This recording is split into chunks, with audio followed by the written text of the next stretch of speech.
সম্মানিত সুধীমণ্ডলী সবাইকে ভালোবাসা এবং শুভেচ্ছা জানিয়ে আমি হিজবুত তাহরীরের পালনবাদী জঙ্গি নেতা মাহফুজ আলমের বয়ান নিয়ে আজকে আলোচনা করব। এই বয়ানটি তার ফেসবুকের পোস্টে দিয়েছিল, কিন্তু তুমুল প্রতিক্রিয়া হওয়ার ফলশ্রুতিতে সে পোস্টটি ডিলিট করতে বাধ্য হয়।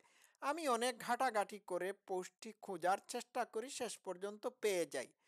তো এই মেটিকিউলাসলি ডিজাইন বিশেষজ্ঞ মাস্টার মাইন্ড পালনবাদী যে পোস্টটি ডিলিট করেছিল, সেই পোস্টটির প্রথম অংশ আমি একটু প্রথম লাইন আমি পড়ে শোনাই, তারপর আসল বক্তব্যটি আপনাদের সামনে তুলে ধরব। সে লিখেছে, বিজয় এসেছে তবে সামগ্রিক নয়, মুক্তি এখনো বহুত দূর। আচ্ছা, এটি দিয়ে কি বুঝিয়েছে তার এই অংশটুকু থেকে আমরা বুঝতে পারবো, ঠিক আছে। তো আমি এই অংশটুকু হাইলাইট করলাম, আমি আপনাদেরকে পড়ে শোনাই। তাই আমরা বলছি, নতুন ভূগোল ও বন্দোবস্ত লাগবে। একটা খণ্ডিত ভূমি একটা জন্ম দাগ দেওয়া রাষ্ট্র দিয়ে হয় না। সে ভূমি ও রাষ্ট্রের সভ্যতাগত আকাঙ্ক্ষা ও রূপান্তর আর সাংস্কৃতিক হেজিমনি লাগে। নইলে ৭১ আর ২৪-এর বয়ান ও স্লোগান কেবল মিছে চিৎকার হয়ে পড়ে রইবে। তো এই কথাটি লিখে সে একটি ভয়ঙ্কর বার্তা দিয়েছে। বার্তাটা হলো যে বাংলাদেশ হচ্ছে খণ্ডিত ভূমি। হ্যাঁ, এই খণ্ডিত ভূমিকে পূর্ণতা দিতে হবে। আর পূর্ণতা দিতে হলে কি করতে হবে? ভারতের পশ্চিমবঙ্গ, আসাম, তারপর অন্যান্য বাঙালি অধ্যুষিত এলাকাকে বাংলাদেশের সাথে সংযুক্ত করতে হবে। তো তার এই বক্তব্যের কারণে, তার এই পোস্টের কারণে ভারতের রাজনৈতিক মহলে মানে তুমুলভাবে প্রতিক্রিয়ার সৃষ্টি হয়েছে। প্রতিক্রিয়া হওয়াটাই স্বাভাবিক। এখন এই জঙ্গি মাহফুজ আলম এই পোস্টের মাধ্যমে যে বার্তা দিল, সেটি আরেকটি রাষ্ট্রের স্বাধীনতা এবং সার্বভৌমত্বের প্রতি হুমকি স্বরূপ। তো এটি করার পিছনে কারণ কি? এটি করার পিছনে কারণ হলো যে সামহাও জনগণের ভিতর, বাংলাদেশের জনগণের মানুষের ভিতর ভারত বিদ্বেষ যদি কোনো অবস্থাতে জিইয়ে রাখা সম্ভব হয়, তাহলে তারা একটি রাষ্ট্রীয় ঐক্যমত সৃষ্টি করতে সক্ষম হবে।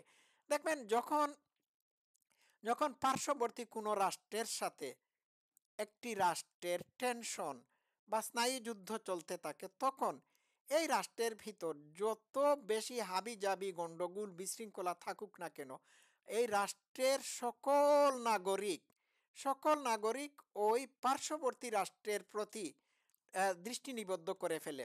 তখন এই দেশের ভিতরকার সমস্ত গণ্ডগোল তারা ভুলে যায়। এই এই বাংলাদেশের মানুষদেরকে এই এই ভুলিয়ে দেওয়ার কাজটি করার জন্য, বাংলাদেশের এই মানুষদেরকে দেশের ভিতরে সকল অস্থিরতা বিশৃঙ্খলা ভুলিয়ে দেওয়ার কাজটি সাকসেসফুল করার জন্য সে এই পোস্টটি দিয়েছে। এটি হচ্ছে আমার ধারণা, ঠিক আছে। আর ২ নাম্বার, এইরকম সেকেন্ড পয়েন্ট এইরকমও হতে পারে যে এই পোস্টটি দিয়ে তার মনের খায়েশ সে এইখানে প্রকাশ করেছে। তো আমি একটা কথা বলি, পিপিলিকা বা পিঁপড়া বড় হাতিকেও কামড়ায়, ছোট প্রাণীকেও কামড়ায়, মানুষকেও কামড়ায়, সবাইকে কামড়ায়। কামড়ানোটাই হচ্ছে তার স্বভাব।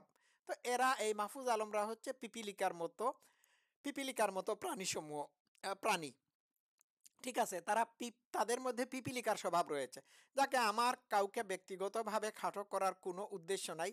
তবে আমি একটা কথা এইখানে বলতে চাচ্ছি, সেটি হলো যে মূল থেকেই তারা জনগণের মনের ভিতর ভারত বিদ্বেষ ঢুকিয়ে দেওয়ার পিছনের কারণ হলো যে ভারত বিদ্বেষ না ঢুকালে পরে তারা তাদের কাজ সাকসেসফুল করতে পারবে না।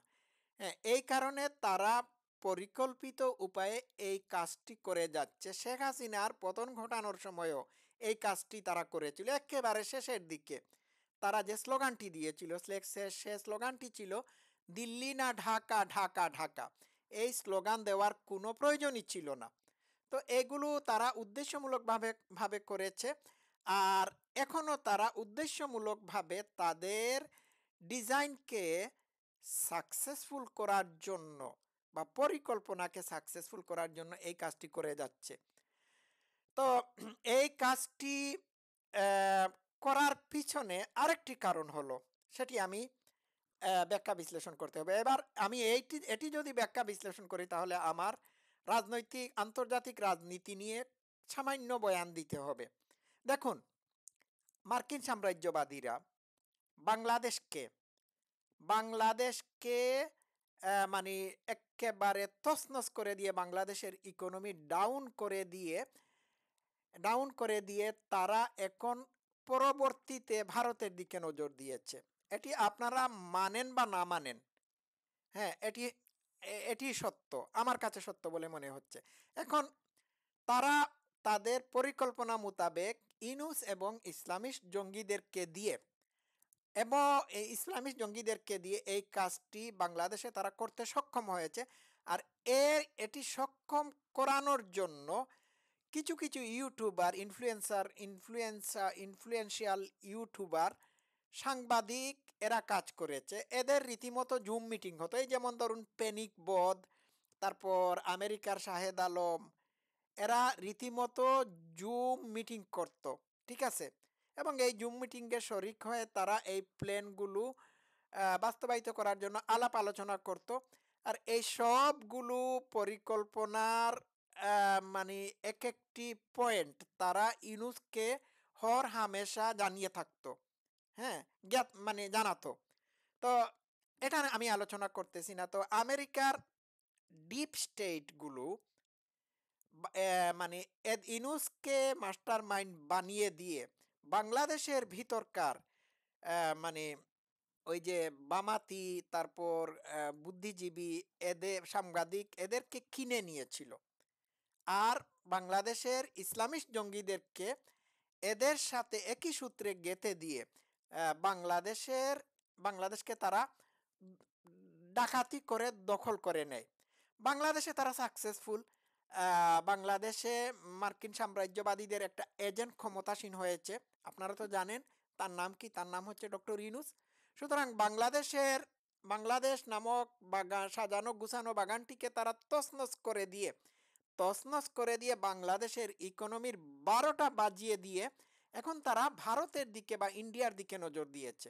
এখন ভারতের ইকোনমি একেবারে মানে নষ্ট করে দেওয়ার জন্য, মানে ভারত যে একটি সুপার ইকোনমিক পাওয়ার পৃথিবীতে, এটিকে নষ্ট করে দেওয়ার জন্য মার্কিন সাম্রাজ্যবাদীরা এখন ভারতের পিছনে লেগেছে। এখন ভারতের ইকোনমি নষ্ট করতে হলে ভারতের ভিতর একটি মারাত্মক ধরনের অস্থিরতা সৃষ্টি করতে হবে। সামহাও বাংলাদেশের মতো না পারলেও ভারতের এই যে অঙ্গরাজ্যগুলো আছে, এই অঙ্গরাজ্যগুলো, এই যেমন 7 অঙ্গরাজ্যগুলো, অনেকগুলো মানে প্রদেশ আছে, তো না অঙ্গরাজ্য তো বলা যাবে নাকি জানি না, অনেকগুলো প্রদেশ আছে। এই প্রদেশগুলোর মধ্যে 7 সিস্টার হচ্ছে মানে উল্লেখযোগ্য। তো সামহাও 7 সিস্টার, মিজোরাম, তারপর মণিপুর, পশ্চিমবঙ্গ, আসাম, এইগুলোতে যদি বাংলাদেশের জঙ্গিদেরকে পুশ করে দেওয়া সম্ভব হয়, আর কোনো অবস্থাতেই যদি ভারতে একটা বড় ধরনের অস্থিরতার সৃষ্টি করা যায়, তাহলে ভারতের ইকোনমিতে এটি প্রভাব বিস্তার করবে, মারাত্মক প্রভাব বিস্তার করতে পারে। আর এইভাবে তারা পরিকল্পিত উপায়ে ভারতকে ধরাশায়ী করার চেষ্টা করতেছে। তো মাহফুজ আলমের পোস্ট পড়ে আমার এইরকমই মনে হয়েছে, বুঝতে পারছেন? এখন ভারতের কিছু কিছু মিডিয়া এই পোস্টটিকে মানে করে খুব বেশি গুরুত্ব দিয়ে, হ্যাঁ, ভারতকে ফাঁদে ফেলানোর চেষ্টা করতেছে। তো তারাও জানে না যে তারা খামোখা অযথাভাবে রিয়াকশন করতেছে। এখন সামহাও যদি ভারত অ্যাকশনে যায় তাহলে ভারতেরই ক্ষতি হবে, এবং এটাই এই মাহফুজ আলমের মতো জঙ্গিরা চাচ্ছে। তাদের তো হারানোর কোনো কিছু নাই। তারা এসেছে একটা বিশেষ গোষ্ঠীর বা মার্কিন সাম্রাজ্যবাদীদের এজেন্ডাকে বাস্তবায়িত করার জন্য। এখন ভারত যদি বাংলাদেশে তাদের দ্বারা তাদের তাদের কারণে উত্তেজিত হয়ে বাংলাদেশকে আক্রমণ করে, তো বাংলাদেশকে দখল করে ফেললেও এই মাহফুজ আলম বা ডক্টর ইনুসদের কোনো কিছু যায় আসে না, কারণ এদের দেশপ্রেম বলে কোনো জিনিস নাই। অলরেডি তো তারা বাংলাদেশের 12টা বাজিয়েই দিয়েছে। এখন বাংলাদেশকে যদি অন্য একটা দেশ গিলেও ফেলে, তাদের কোনো কিছু যায় আসে না। তারা এসেছে তাদের এজেন্ডা বাস্তবায়িত করার জন্য, এবং এই এজেন্ডা বাস্তবায়িত করার জন্য প্রায় প্রতিদিন তারা ভারতকে কোনো না কোনোভাবে খোঁচাচ্ছে। একবার যদি ভারত তাদের ডাকে সাড়া দেয়, তাহলে মানে তারা সাকসেসফুল হয়ে যাবে। এই যেমন আমি গতকালকে একটি ভারতীয় পশ্চিমবঙ্গের একটা নিউজ চ্যানেল দেখেছি, ওইটার নাম বোধহয় রিপাবলিক বাংলার ওই ভদ্রলোক যেভাবে নর্তন খুর্দন করে, হ্যাঁ, বাংলাদেশকে আক্রমণ করার মানে প্রকারান্তরে আক্রমণ করার জন্য ভারতকে মানে উস্কিয়ে দিচ্ছিলেন। আমার কাছে মনে হচ্ছে এটি এটি এটি আমার কাছে মনে হচ্ছে এটি কোনো ওয়াইজ কোনো পরামর্শ না, বা ওয়াইজ কোনো জিনিস উনি করেন নাই। হ্যাঁ, ঠিক, উনি কোনো বিজ্ঞ জনচিত আচরণ করেন নাই, আচরণ দেখান নাই। তো আমি একটা কথা বলবো, যে বাংলাদেশের মানুষ যেভাবে এই সমস্ত সন্ত্রাসীদের ফাঁদে পাড়া দিয়ে বাংলাদেশের 12টা বাজিয়েছিল, আহ, ভারত সরকার আশা করি এদের ফাঁদে, এই পিপিলিকাদের ফাঁদে পাড়া দেবে না, আমি মনে করে থাকি, এবং ভারত এটি করতে যাবেও না। ঠিক আছে। তো এটি আমি একটু অ্যানালিটিক্যাল বিশ্লেষণ করলাম আপনাদের সামনে। আপনাদের হয়তো এটি পছন্দ নাও হতে পারে, আমাকে আপনারা গালিগালাজ করতে পারেন, অভিশাপ দিতে পারেন। আমি যা সত্য তাই বললাম। ঠিক আছে। আমি আবারও বলছি, এই জঙ্গিদের বা এই যে বাংলাদেশে যে জঙ্গিরা ক্ষমতাসীন আছে, এদের হারানোর কোনো কিছু নাই, হারানোর কোনো ভয় নাই। সুতরাং বাংলাদেশকে যদি অন্য দেশ দখলও করে নেয়, তাদের কোনো কিছু যায় আসে না। হুম। তাদের উদ্দেশ্য হচ্ছে, তাদের উদ্দেশ্য অন্যটা। ঠিক আছে। এই প্রেমহীন এই জঙ্গিদের উদ্দেশ্য হচ্ছে সামাও ভারতের ইকোনমির 12টা বাজানো, এবং এটি করার জন্য তারা আমেরিকা বা মার্কিন সাম্রাজ্যবাদের এজেন্ডা বাস্তবায়িত করার চেষ্টা করতেছে। আপনারা কি মনে করেন আমেরিকার ডিপ স্টেটগুলো ভারতের পিছনে লেগে নাই? অবশ্যই আছে, লেগে আছে। ভারতের একজন রাজনৈতিক দলের নেতা, ওই কি জানি ডিপ স্টেটের একজন প্রধান জর্জ সরোসের ছেলে অথবা তার সাথে দেখা করেছিলেন আমেরিকাতে গিয়ে। এটি তো মনে আছে আপনাদের। গেল এইটা। যাকে আমার এগুলো আলোচনা করলে অনেক কিছু আলোচনা করতে হয়। তবে এই যে মাহফুজ আলম ভারতের স্বাধীনতা সার্বভৌমত্বের প্রতি হুমকি দিয়েছে, সে শুধুমাত্র দিয়েছে এমনটি না, ভারতের পক্ষ থেকেও ধর্মান্ধ রাজনৈতিক দলের নেতারা এই জাতীয় হুমকি দিয়েছেন। আমি একটু দেখাই। আমার নিরপেক্ষ থাকতে হবে। বাংলাদেশ দখলের হুমকি বিজেপি নেতার, হ্যাঁ, ওনার নাম হচ্ছে সুব্রামনিয়াম স্বামী, উনিও বাংলাদেশকে দখল করার হুমকি দিয়েছেন। আচ্ছা, 15 মিনিটে বাংলাদেশ দখলের হুমকি তৃণমূল কংগ্রেস নেতার। আচ্ছা, আচ্ছা, বুঝতে পারছেন।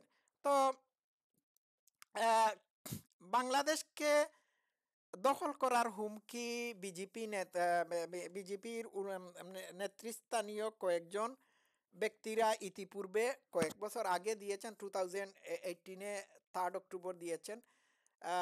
তৃণমূল কংগ্রেসের নেতা দিয়েছেন। তো এগুলো এগুলো এগুলো এগুলো কিন্তু এগুলো কিন্তু পলিটিক্যালি কারেক্ট না, এই ধরনের হুমকি দেওয়া। উনাদের মধ্যে আর মাহফুজ আলমদের মধ্যে কোনো পার্থক্য আমি খুঁজে পাচ্ছি না। বুঝতে পারছেন? এম, কোনো মানে সুস্থ পলিটিশিয়ান, হ্যাঁ, এই ধরনের কথাবার্তা বলতে পারে না। তো আমি আগেই আমি আমি বলে নিচ্ছি যে এই উপমহাদেশের রাজনীতি হচ্ছে সিক, অসুস্থ। আর রাজনীতি জিনিসটাই তো অসুস্থ। ঠিক আছে। আন্তর্জাতিক রাজনীতি যদি ব্যাখ্যা বিশ্লেষণ করে থাকেন, তাহলে ব্যাখ্যা বিশ্লেষণ করলে আপনারা এটাই পাবেন যে এখানে মার্কিন সাম্রাজ্যবাদীরা পৃথিবীর বিভিন্ন বিভিন্ন দেশে অশান্তির সৃষ্টি করে নিজেদের আধিপত্য বিস্তার করার পায়তারায় লিপ্ত আছে। তো এইভাবেই পলিটিক্যাল ফিগাররা এইরকমই হয়ে থাকে। আর মাঝখানে আমরা সাধারণ মানুষরা মরছি। বুঝতে পারছেন? তো আমি আশা করি ভারতের পক্ষ থেকে মাহফুজ আলমদের মতো মানুষদের মানে মাহফুজ আলমদের মতো মানুষদের মতো আচরণ করা মানে হবে না। ঠিক আছে? তো এটি এটি দুঃখজনক। এই যে মাহফুজ আলম যে পোস্টটি দিয়েছে, হ্যাঁ? এটি দুঃখজনক। কথা আছে না? পিপিলিকার পাকা গজায় মরিবার তরে।